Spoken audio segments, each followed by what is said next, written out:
Today's show is sponsored by the ABV Barrel Shop.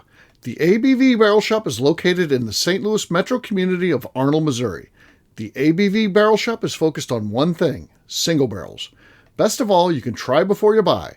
Head over to abvbarrelshop.com to sign up for their email and text distribution so you know what they have in stock, what classes are coming up, and who from the industry may be coming in to visit. The ABV Barrel Shop. It's where single barrels live.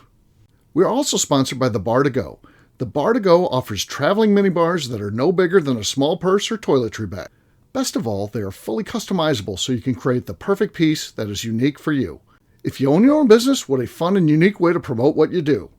Check them out online at thebar2go.com. That is the number 2 in the Bar to Go. If you have wholesale questions, call my friend Isabel Clark at 504-481-1297. Finally, we are sponsored by the Neely Family Distillery. NFD is a family-owned business that keeps ringing up awards in the spirits world. Head to Sparta, Kentucky to experience the family history, award-winning spirits, and meet the Neely family. Check them out online at neelyfamilydistillery.com. Now, on to the show. Let's drink!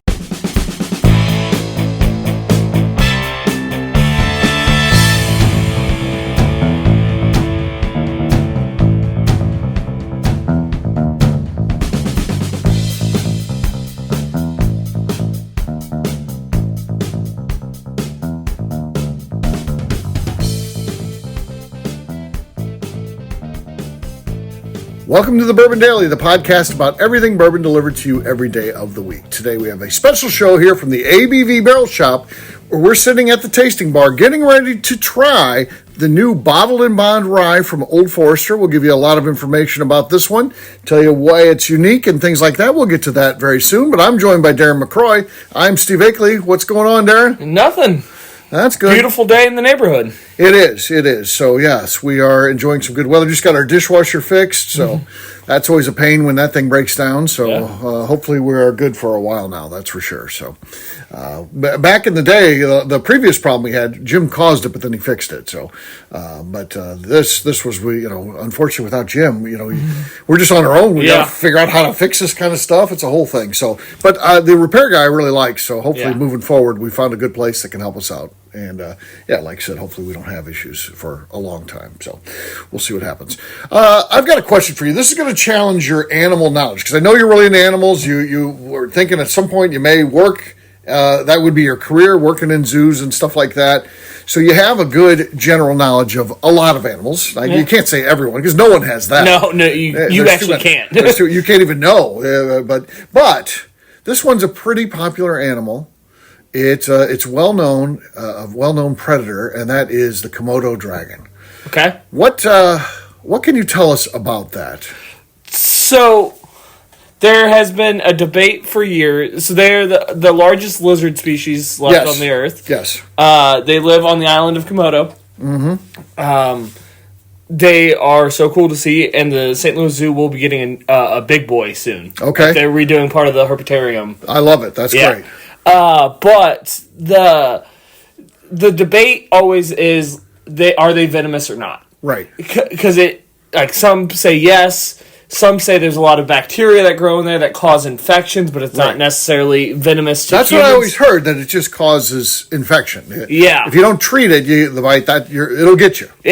But it looks nasty. Like you see cows, and it will decay the skin is the level of bacteria there. Right. So, right. But it goes back and forth. It's kind of like there's several things that always are switching, and that's just changes depends on what people got going on and what people are finding. Right. So if it's just the bacteria or if it's a little bit of venom.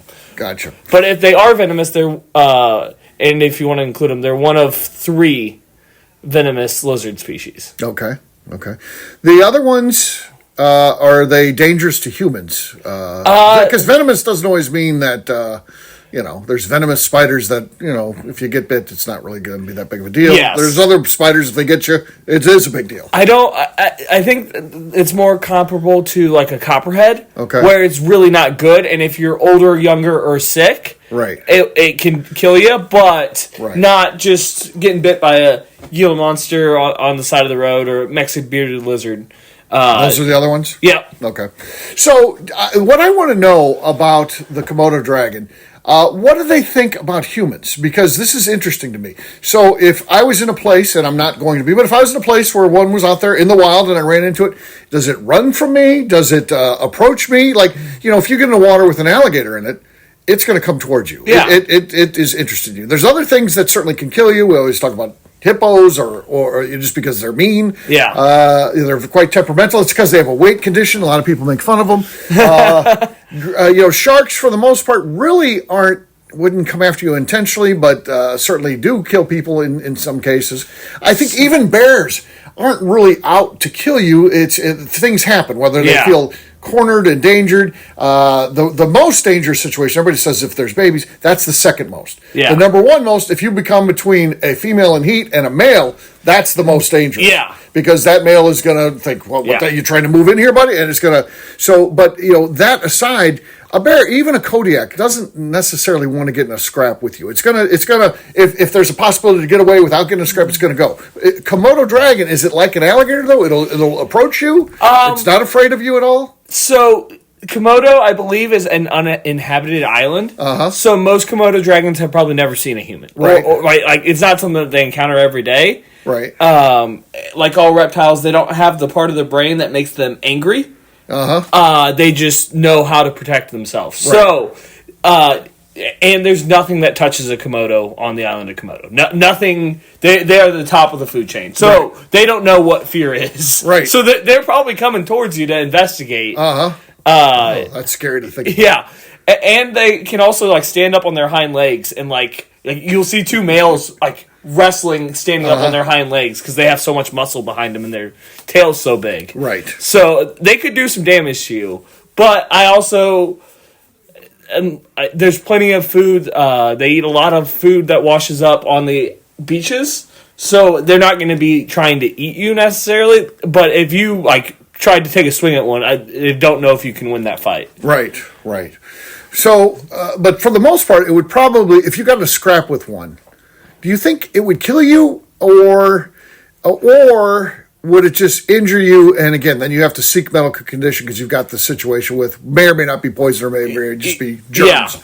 Either way, it's not good. And you're in a bad place because where they live, obviously very remote. There's not a hospital you can run to right there. You're like, oh, okay, now I got to get back to the mainland. So you're going to have gashes because they have big claws as well. And like I said, there's really cool videos of two males fighting over dominance of a beach, and they're standing up, slashing at each other, and they're slashing through other Komodo skins, which is pretty thick. So our little skin's not going to protect us much, but I don't think it's as deadly as that encounter would be with a bear, right?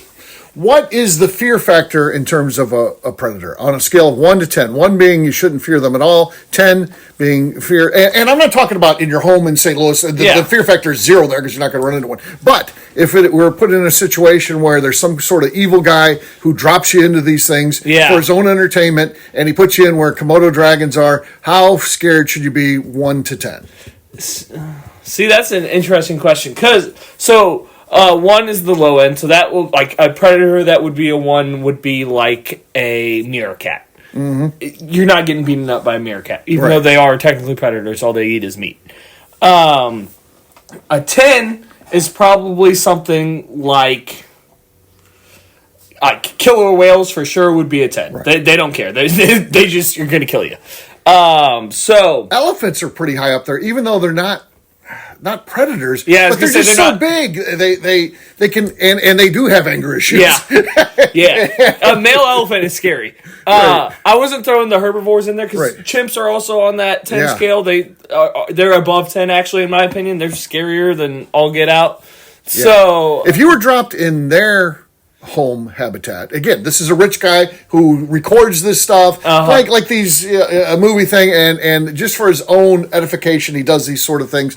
You'd be in trouble in a place where chimps are, or gorillas. Gorillas are more likely to be chill with you. Chimps just have no chill. They know one mode, and that's rip you apart if they don't want you there. Right. And gorillas are like, yo, I was eating. I'm just going to move over here real quick. But you don't want to make like direct eye contact. You don't want to seem like you're a threat to them, and maybe you can get out of it. Yeah. If you act smaller than them, they won't care like as much. That's right. Like you see videos of all the time of people like right next watching gorillas, and like the babies will come up and investigate, and like the dad will take one step closer and just observe you. But if you're staying small, have your back slightly turned, they're not going to care. Now, if you go full front or if you show teeth at all, that's a threat to almost everyone in the animal world. So they're like, the teeth is what do damage. So once you show those, so you want to go, huh, buddy? Yeah. That's basically what you're saying. So, yeah. So where do you think our Komodo dragon fits on this? I think they'd be above a 5. I think they're above halfway, but they're not incredibly deadly either. They're like a lot of the reptiles that I wouldn't mess with them, but and they're shockingly fast. So I'd say 6 is my number. But you know, in our scenarios here, this is a rich guy who never gets caught because he has enough money. He drops you on the island of Komodo. You're just there by yourself, other than there's some sort of cameras that he set up in advance all over to film this. You've then got to get off this uninhabited island and get to safety. What are the chances you get out of there alive? That's another factor here. Yeah. In that a real world fake, it's a fake scenario, but in a real world of it, like made for a movie, that would be an interesting component of it. And it would be a really hard island to get off of. And there would be other problems than just the Komodos, right? Like the Komodos are the big scary thing, but because of where the island is, and it has a reef around it, I believe, so it has a lot of like the very venomous things that live in Australia. So like you'd have a hard time with this. This would be... It's not... The making it Komodo is different. I was thinking like a Coliseum where there was 8 Komodos running around, right? Like, not just the island. The island makes it a lot more difficult than a Coliseum. Right. So the chances of getting off that island would be tough. Yeah. That would be tough. Coliseum with 8 of them in there, you think you'd probably be okay. Huh? Yeah, I think you can do at least enough to not be seriously maimed. Now, you'll need medical attention, but... Right. Do you think there, if it was a big enough area, you think you could get out of there without them attacking you, or would some of them attack you automatically? You think you'd just kind of chill your way, dance a little bit? Yeah, chill. Like, the calmer you are, the better. If you started running, they'd probably be like, ooh. How fast do they run? Faster than you, I think 25 to 30 miles an hour. Yeah, you're not going to outrun that. So. Yeah. And they weigh like 200 pounds, so they got some size behind them. And just like pure muscle. Yeah. So that's another thing. So, interesting. The Komodo dragon. That's one of the coolest. It looks like it's just left over from the dinosaur era. Yeah. It's like, this was around with the T-Rex. I'm sure it wasn't, but it feels like it. Yeah. I'm so excited the zoo's getting them back. Because we had one when I was younger. It just got too big for the area that we had, and so they sent it somewhere else. But now in the herpetarium, they knocked down there's 3 big bays in the back where the sun shines in, and they knocked down and it's going to be one area for Komodo now. Okay. And I know Sheds had a huge one for a while, like a almost 6 foot head to toe. What do they feed those things? Chicken. Like, does it have to be live or no? It doesn't care. Well, they basically aren't eating live. So a lot of times they're just biting things and they'll eat anything. And it could be pork, but chickens. Everyone likes chicken. It doesn't even have to be fresh. Yeah, just throw it in there. Yeah. Find it on the road. Throw it. Yeah, they would eat about anything. You could bring in roadkill to the zoo. They wouldn't allow that because they're on very special diets. But technically, you could do that. All right, here comes somebody about to get back to this. All right, we are back. Sold a couple bottles there. That was good. And, what we'll do next, we'll take a quick break. And then when we come back from that, we're going to be trying this new Bottled and Bond rye from Old Forester. We'll do that in just a few.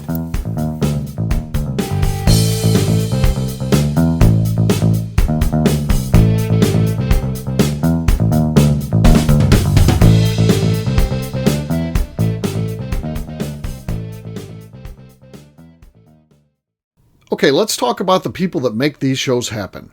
First up is the Stave and Thief Society. Via their in-person class at Moonshine University in Louisville, Kentucky, the Stave and Thief Society is the place where you, a bourbon enthusiast can expand your knowledge and emerge an executive bourbon steward. In 2017, I completed my executive bourbon steward certification. It's the most comprehensive bourbon certification available and connects you with an expansive network of bourbon enthusiasts and professionals. Check out the full listing of in-person and online certifications and join the society today by enrolling at staveandthief.com. Speaking of Executive Bourbon Steward certification, the ABV Barrel Shop in St. Louis, Missouri has developed a unique partnership with the Stave and Thief Society to offer a preparatory class to assist you in getting your Executive Bourbon Steward certification. This prep class costs only $25 and is available to take live or online via Zoom. Graduates of our class receive a coupon code good for 15% off your Executive Bourbon Steward certification held in Louisville, Kentucky. This saves you almost $90. Additionally, you can collaborate with fellow attendees to split travel costs when you go to Louisville. If you're interested in signing up for the class, simply head over to abvbarrelshop.com and check out the classes and events page. Last but not least, we are sponsored by Neely Family Distillery. Royce Neely is the 11th generation distiller in one of America's oldest distilling families. A visit to Neely Family Distillery takes you through family history, where you can see all the artifacts and newspaper clippings through the years from this family that started distilling in America after James Neely arrived from Northern Ireland in 1740. Today, Royce Neely and his team are crafting some of the best spirits in America. Their bourbon and absinthe offerings keep winning top honors in spirits competitions. Recently, their absinthe made history as the first platinum winner in the absinthe category at the San Francisco Spirits Competition. Neely Family Distillery is definitely a bucket list destination if you are a bourbon fan. Learn more about their spirit offerings, visiting their facility, and the awards they have collected over at NeelyFamilyDistillery.com. And now, back to the show.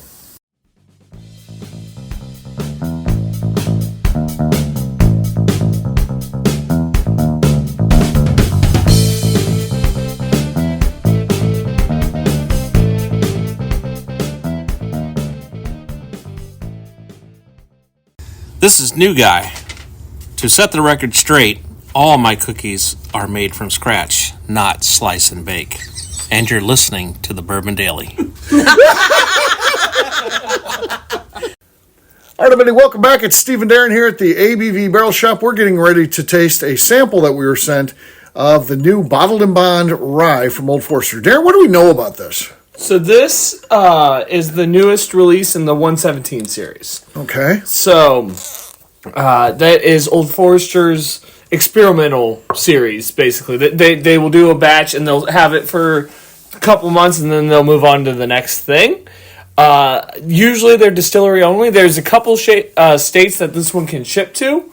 Okay. But not many people live in any of these states. It's D.C., Kentucky, Nebraska, North Dakota. There might have been another one, but it was nothing, no huge state. So odds are that you probably won't be able to get it shipped. But I know if you go on the tours, you usually have, they'll put a morning allotment out, and then they reserve some for everyone on the tour. So okay, that's kind of nice. Of these kind of hard to get things, they do a good job of making sure that you have a shot to get it. Okay, that's good. It will be, obviously it's 100 proof because it's bottled and bond. Right. And it will be coming in at $63. $63. It's not age stated, but all we know is it's at least 4 years, but we're thinking it's probably older stock, right? Yeah. Yeah. Yeah, I didn't see anything about the age online. Also, Old Forester's Rye is something that they really don't do much with. Uh-huh. They have the one product, I believe, and I think that's all that they usually have released at a time. Okay. Which, that one product is fantastic. It's a great shelfie rye that you can find in most places now. And so I'm really excited to see them doing something else with that rye. All right, yeah, let's see what we got here. Let's give it a taste.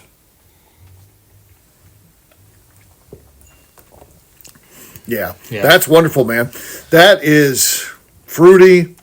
Man. Little bit of that rye spice, but you could give it to the people that are like, I don't like rye, and they'd be like, oh. Man, that is great. Yeah. That's like a 10 out of 10 rye. Yeah. That is really fantastic. Yeah. So I've been saying for years they need to do more with that rye because they're on to something. It's just... Yeah, I like rye anyway. I don't know. I feel like rye is underrated. It gets a bad rap for some reason. I don't understand why people say they don't like rye. I love rye whiskeys, and yeah. I also think they do barrel picks of their ryes. Okay. And I just don't think they're as common because people that are getting Old Forester picks are like, oh, bourbon is the best thing ever made, and they haven't had their eyes open to the world of rye yet. Yes. So we'll do one of those rye barrel picks for sure.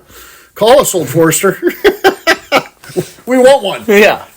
That would be cool. But yeah, I would actually prefer if they're like, for some reason, if they called and said, hey, we'd like you guys to do a barrel pick, we would do one, but I would request the rye. If we can get it, heck yeah, man. Yeah. You don't see them anywhere, and it's real good whiskey. Yeah. That they must have a good amount laying around, because, like, you'll hear about a store getting one, like, once every 4 years, right? Like, right. Unless they're laying down a very small amount, which I don't think Old Forester does anything in very small amounts. So this is true. So yeah, we'll continue to pursue that. It may happen one day. You can't think it'll never happen, because as soon as you do, the right mood will catch someone, and they'll be like, yeah, you guys should do that. So we're holding out hope that happens one day. But for right now, we're just going to enjoy this one right here at the Barrel Shop at the tasting bar. So. Yeah, that's why you want to come in here. You never know what we're going to be doing. If you were sitting right here right now, not in your home listening to this, or in your car, or wherever you're at, if you were at this bar with Darren and I, we'd give you a pour of it. Yeah, we would. We'd let you taste it. That's the kind of people we are. That's the kind of business we run. So come by and see us at the ABV Barrel Shop. All right, we're going to wrap this one up as we always do by talking about where people can find us. Darren, we'll start with you. Where can people find you? You can find me on Instagram at the Bourbon Adventures. All right, for me, I'm an easy guy to find at Steve Akeley, Twitter, Instagram, or Facebook. I've got a website, steveakeley.com. We've also got a company website. That thing's abvnetwork.com. Check that one out. Everything that we do is out there. Also, come by and see us. The place we've been talking about, the ABV Barrel Shop. We've always got cool things going on. We have excellent events and things like that. You can check out our calendar. You can sign up for our email distribution over at abvbarrelshop.com. Get involved in the show. Give us a 5-star review with comments. It helps new people find us. That's important. Also, last but not least, head over to patreon.com/the ABV Network. That's going to do it for today. We'll have a brand new show for you tomorrow. Looking forward to that. Until then, take care, everybody. See ya. Bye, y'all. Peace.